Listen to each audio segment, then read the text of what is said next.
If you've got rib flare, I'm afraid your core doesn't work properly. That's just a fact. But let's have a look at what to do about that.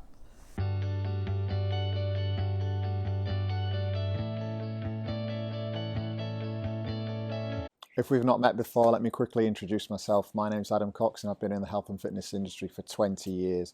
I help people with poor posture and mobility to restore optimal pain-free movement effortlessly using advanced neuroscience techniques. And I'm also the author of the holistic health book, Back to Brilliant. Do you actually have rib flare? Let's go through a quick self-assessment first to find out what's going on.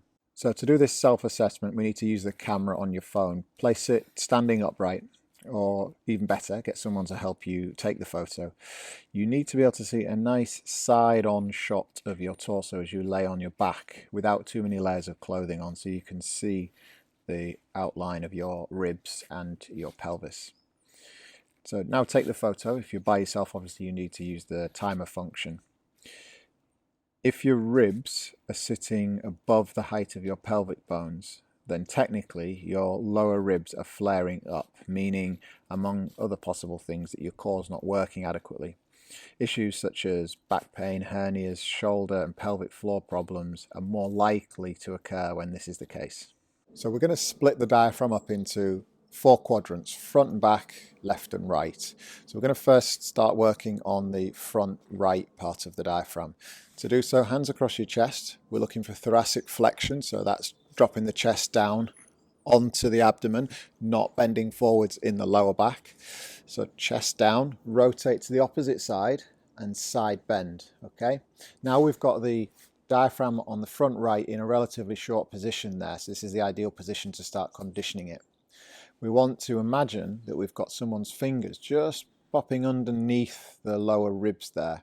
You're going to use that as a guide for how to, or where to push with the diaphragm. So we're going to try and use your diaphragm, not by taking a deep breath in, but by pushing and using the muscles of the diaphragm to push those fingers out from underneath the ribs. You want a fair amount of pressure. You're going to hold this for about 3 seconds. And then as you relax, you're going to see if you can get more flexion and more lateral flexion as you do that. Repeat another 2 times. See if you can get more flexion and lateral flexion. So each time we're getting that muscle into a shorter and shorter position, which is improving its function.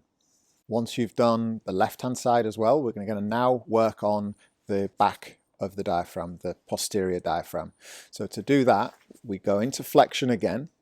We go this time into a side rotation, to the same side, and then side bend again. So now we're shortening up the back or posterior fibers of the diaphragm on my right hand side. So again, we're going to think about those fingers underneath the ribs, but this time on the back of the right hand side there. So we want to imagine pushing those fingers out, using the diaphragm and the posterior fibers of that diaphragm to push those fingers out and down. So the pressure's coming down, it's going to push the fingers out the way. Each time you do that, hold for 3 seconds, as I said before, see if we can maximize flexion and lateral flexion after we've done 1 rep. Repeat 3 times and then repeat onto the left-hand side as well. So there you have it, a powerful exercise for getting that diaphragm to contract and come down into the abdomen, bringing those lower ribs down and improving your core stability. It does that because it attaches to the lower 6 ribs and the first 3 vertebrae of the lumbar spine. So it's really going to help you maximize that core stability. If you do that, you'll notice your trunk and spine will feel way more stable. Thanks for watching. Leave any comments down below.